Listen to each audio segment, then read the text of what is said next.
오늘 본문에는 예수님께서 38년 된 병자를 치유하시는 세 번째 이제 표적이 기록이 되어 있습니다.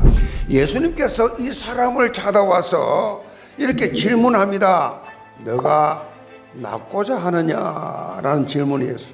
지금 여러분 가운데서도 문제를 안고 해결받지 못해서 몸부림치고 고통당하는 그런 많은 문제들을 또 오늘 이 시간 통해서 해결받는 기쁨을 맛보는 시간 되기를 바랍니다. 그럼 첫째로 치유가 필요한 현장입니다.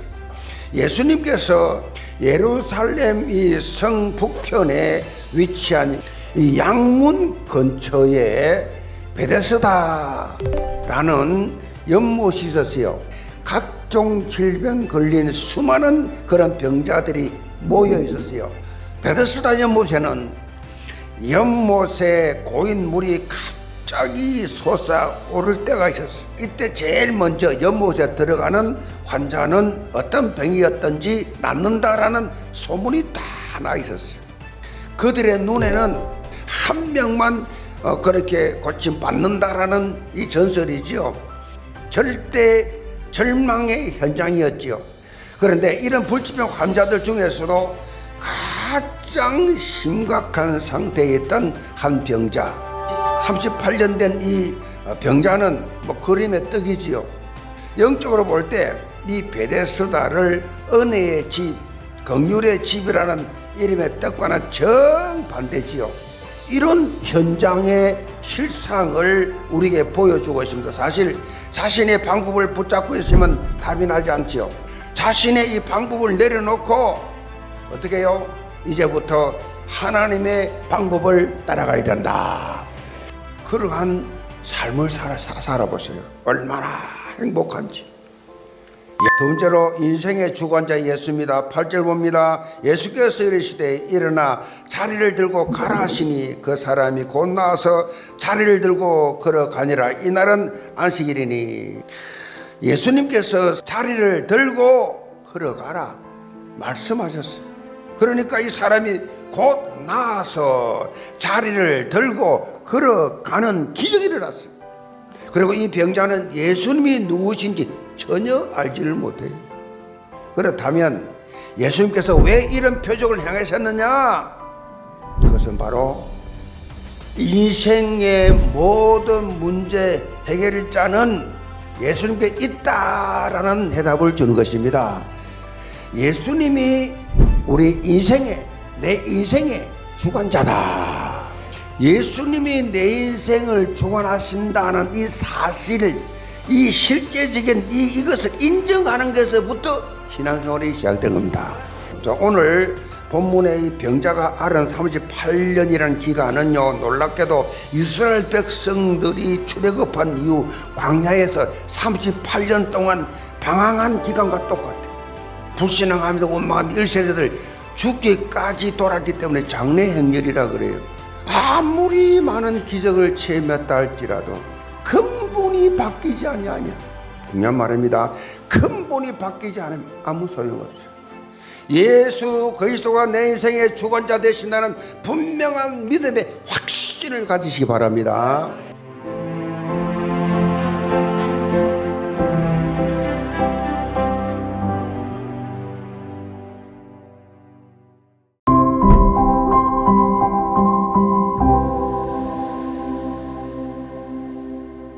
지난주에 말씀 통해서 예수님께서 38년 된 병자를 치유하시는 표적을 우리가 살펴보았습니다. 얼마나 분위기가 축제가 되어야 되겠어요. 자, 이런 예수님의 치유하심을 놓고 율법주의를 강조하는 유대 종교 지도자들이었어요. 자, 이들이 등장을 하면서 축제 현장이 싸늘한 긴장감이 도는 그러한 분위기를 바뀌어버렸어요. 자, 이들이 문제 삼은 것이 뭐냐? 이 병자가 치유받은 날이 안식이라는 것입니다. 안식. 사실 이들에게는요, 하나님께서 안식일을 지키라는 말씀하신 본질적 이유를 하나도 모르고 관심도 없어요. 제가 이 복음적 관점이 중요하다고 말씀을 드리는 것입니다. 신앙생활의 핵심입니다. 이게 우리는 이 언약의 말씀을 붙잡고 항상 어떤 선택을 해야 되느냐, 살리는 선택하시 바랍니다. 이게 영적 돌파구입니다. 첫째로 생명의 주 예수입니다.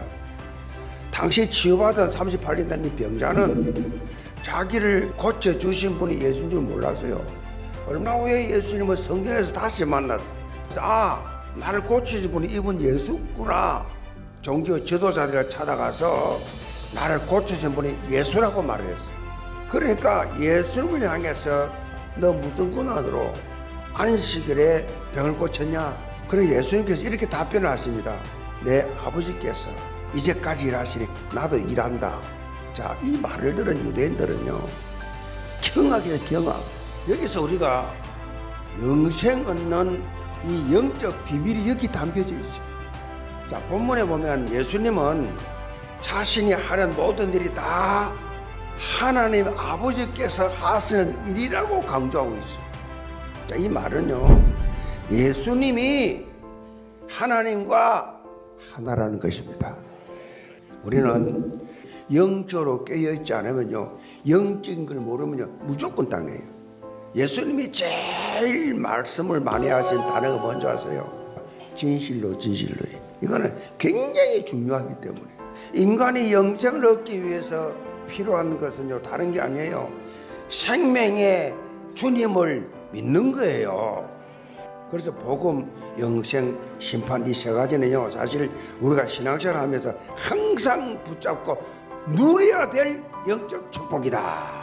둘째로 심판의 주 예수입니다. 영원 가진 모든 인간은 말이죠, 예수를 믿든 안 믿든 상관없이 인간은 부활하게 돼 있어요. 중요한 것은 생명의 부활이냐 심판의 부활이냐. 본문의 이 핵심은요, 하나님의 말씀에 순종하느냐 불순종하느냐. 그래서 늘 특징이 뭐냐? 불신자들은 불안, 조조, 염려, 근심, 걱정이지. 자, 그들에게 성경이 말하고 있는 유일한 구원의 길을 말해 줘야 됩니다. 영적 근본 상태를 조금만 바꾸면 얼마나 다른 인생을 살 수 있는지. 영계모든 성도들 생명의 언약을 붙잡고 불신 영혼들에게 사망에서 생명으로 옮기는 복음 운동의 주역들 다 되시기를 주님으로 축복합니다.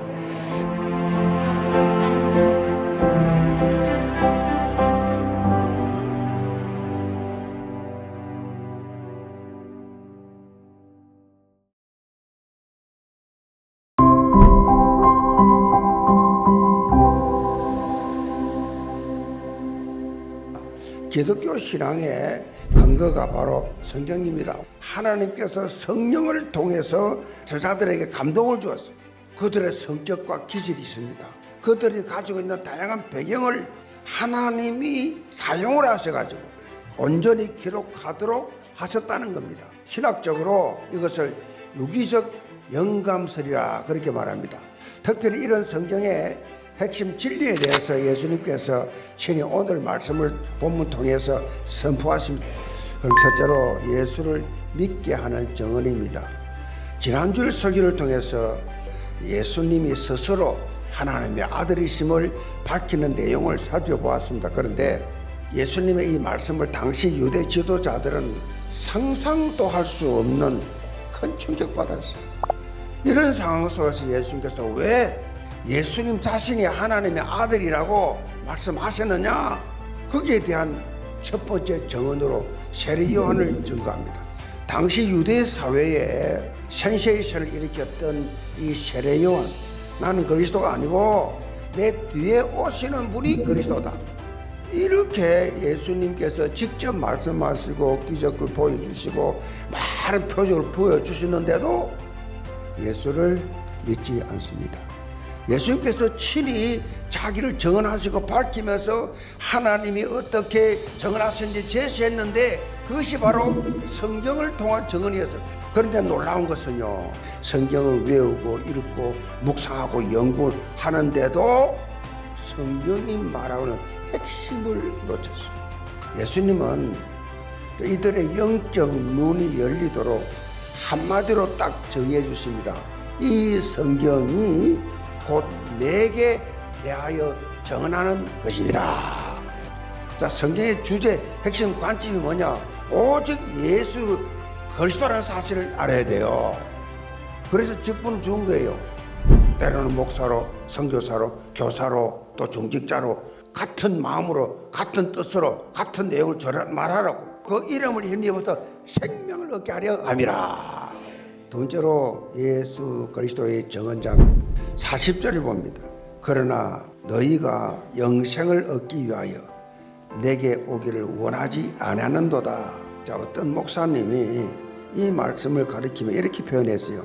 예수 그리스도의 가장 슬픈 말씀입니다. 인간의 생사복을 조언하시는 이 창조주 하나님의 방법대로 사랑과 긍휼에 풍성하신 하나님의 은혜를 따라서 생명의 구원의 길이 열렸음에도 불구하고 영원히 어두워가지고 모든 편견, 모든 선입견, 이 과거 전통에 휩싸여가지고 예수님께서 눈에 보이지 않는 영적 부분에 대해서는 전혀 받아들이지 않는 유대인들의 수준, 영적인 본질을 놓치면 뭐요? 불신앙에 빠지게 돼 있어요. 하나님을 의심하고 죄종을 의심하고 교회를 의심하고 같은 동역자들 의심하고 의심하는 순간 인생 참 힘들죠. 영계 모든 성도들 영적인 눈이 열려서 성경의 본질을 붙잡으시길 바랍니다. 그래서 교회와 현장을 부흥시키는 은혜의 삶을 사시기를 주의 이름으로 축복합니다.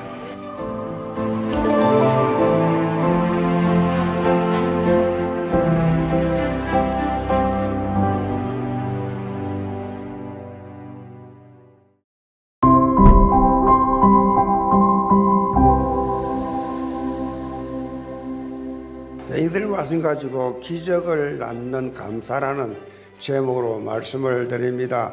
요한복음의 네 번째 이제 표적인 오병이어의 기적, 5개와 물고기 2마리 가지고 5,000명을 먹였다. 놀라운 이 기적으로 사복음서에 다 기록이 되어 있습니다. 오병이어의 표적을 통해서도 예수님께서 우리에게 주시고자 하시는 메시지가 있다는 거죠. 그럼 첫째로 열려야 할 믿음의 눈입니다. 1절에서 4절을 보면요, 유대인들이 이 대표적 명절이 지금 가까이 오는데 6월절이죠. 그 당시 세례 요한에게 희망을 걸었어요. 그런데 참수를 당하니까 이제는 예수밖에 없어. 그 당시에 예수님이 가는 곳마다 그냥 막 구름떠같이 몰려다녔어요. 이렇게 큰 무리들이 예수님을 따라오니까 그야말로 당장 시급하게 닥쳐온 것이 뭐냐? 먹는 문제. 자, 그 가운데 예수님께서 질문합니다. 우리가 어디서 떡을 사서 이 많은 사람을 먹이겠느냐라고 빌립에게 질문하니까 빌립이 재빨리 계산을 합니다. 예, 이 많은 사람들을 조금씩이라도 먹이려고 하면 200데나리온이 부족할 겁니다 라고 답변을 합니다. 자, 당시에 노동자 하루 품삯이 1데나리온이요. 요즘 상황으로 보면 2천만 원 정도 있어야 다 먹일 수가 있을 것 같습니다. 자, 이때 또 다른 베세다 사람 안드레가 예수님께 말합니다. 여기 한 아이가 있어 보리떡 5개와 물고기 2마리를 가지고 있나이다. 그러나 그것이 이 많은 사람에게 얼마나 되겠사옵나이까. 자, 결국 이 무슨 말이에요? 빌립이나 안드레나 모두 하나님도 예수님도 없어.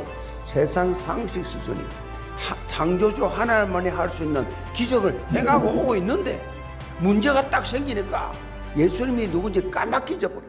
여러분, 신앙생활 할 때 여러분 개인이나 가정이나 교회나 영적으로 해석하시기 바랍니다. 그리스도 예수의 마음을 품는 순간에 영적 돌파구가 열려요. 두 번째로 은혜로 충만한 기도입니다.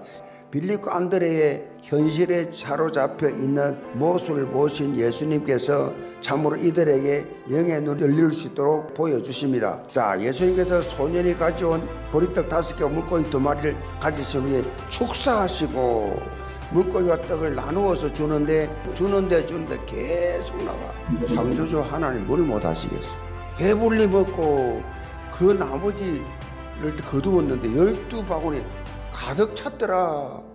오병이의 기적을 행하실 때에 축사는요 헬라말로 유카리스테오라고 하는데요, 감사라는 뜻이에요. 감사. 자, 하나님께서 기적을 나타낼 줄 알고 예수님이 미리 감사로 영광을 올려드렸습니다. 이때 쓴 감사가 유카리스테오입니다. 여기 안에 카리스란 말인데, 카리스란 말 은혜란 말이에요. 은혜. 다시 말해서 예수님께서 축사하실 때 하나님의 은혜가 충만한 상태였다라는 거예요. 오늘 본문에 오리떡 5개와 물고기 2마리는 사실 아무 가치 없지요. 이 보잘것 없는 것도요, 감사의 기도가 임하니까 놀라운 역사가 났어요.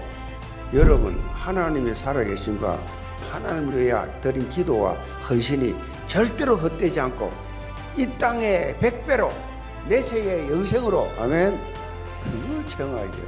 이 신앙생활이에요. 그 재미로 사세요. 너무 신나고 즐겁지 않습니까? 가장 평범한데 별 볼 일 없는 도시락인데 이걸 하나님 쓰시는 이런 놀라운 역사, 지금뿐만 아니에요. 삶 속에서, 이런 발자취 속에서 감사의 씨앗을 뿌려보세요. 그러면 예수 향기가 흘러나오죠. 우리의 삶이 전체가 다 기적처럼 느껴질 때 감사가 나와요. 그것이 또 다른 기적을 창조합니다. 그래서 기적을 낳는 감사의 산증인들 다 되시기를 주님으로 축복합니다.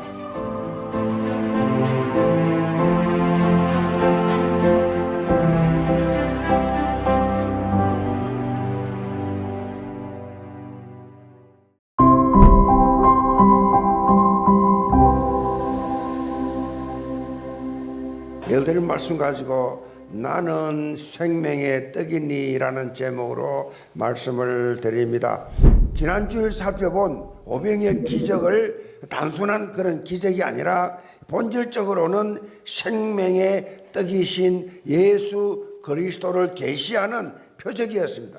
예수님은 오병이의 기적 이후에 육신적인 필요를 채우려고 달려오는 이스라엘 백성들에게 영적 필요가 우선되어야 한다는 사실을 말씀을 하고 있습니다. 그럼 첫째로 생명의 양식입니다. 자, 예수님께서 육신의 양식을 위해서 찾아온 무리들을 향해서 인생의 근본적인 이 문제를 해결할 수 있는 답을 주세요. 이렇게 말씀하신 배경을 잘 봐야 되는데, 단순히 예수님 찾아가서 떡을 먹고 배부르게 음식을 먹을 수 있지 않을까? 예수님은 썩을 양식을 위하여 일하지 말고 영생하도록 있는 양식을 위하여 일하라라고 권면을 하세요. 자, 그러니까 이들이 그러면 어떻게 하면 하나님의 일을 할 수 있느냐? 이때 예수님께서 하나님이 보내신 일을 믿는 것이 하나님의 일이다. 굉장히 중요한 말입니다. 이때 무리들이 다시 질문합니다. 그러면 자기들이 무엇을 보고 당신을 믿을 수 있느냐? 그러면서 광야 만나 이야기를 언급하죠. 모세가 기적을 행해서 그렇게 자기 조상들이 만나를 먹은 것으로 착각하고 있어요. 자, 예수님께서는 이들에게 만나는 모세가 준 것이 아니고 하나님께서 하늘에서 내려보내준 것이다. 만나 내려서 먹고 살았잖아요. 40년 동안 먹고 살았잖아요. 예수님이 하늘에서 떡이 돼 내려왔다. 안 믿는 거예요. 그러니까 이들이 그러면 그 떡을 주세요 요청합니다. 이때 예수님께서 놀라운 영적 진리를 말씀하시면, 나는 생명의 떡이니 내게 오는 자는 결코 줄이지 아니할 터요 나를 먹는 자는 영원히 살리라. 이 영생을 소유했기 때문에 생을 다 들을 수 있고 순교할 수 있으면 이것이 바로 우리에게 주어진 복입니다. 창세기 3장에서 발생된 저 사람 아담의 범죄 이후에 나는 전적으로 타락한 인간이다. 정말 하나님의 은혜로 예수 그리스도의 피가 아니면 나는 구원받을 수 없다. 둘째로 생명의 전파자입니다. 예수님께서는 친히 자신이 영원한 생명을 주는 생명의 떡이심을 밝혔는데도 영안이 어두워진 이 무리들은 예수님을 직접 보고도 믿지 않는 이런 사람들이 있는 반면에 우리처럼 예수님을 보지 않고도 믿는 사람이 있다라는 것입니다. 그 사람들을 가리켜서 예수님은 아버지께로부터 내게 주신 자는 다 내게로 올 것이다. 예수님께서 이 땅에 오신 이유는요, 택한 받은 백성을 구원하기 위해서 오셨다고 이어서 밝히고 계십니다.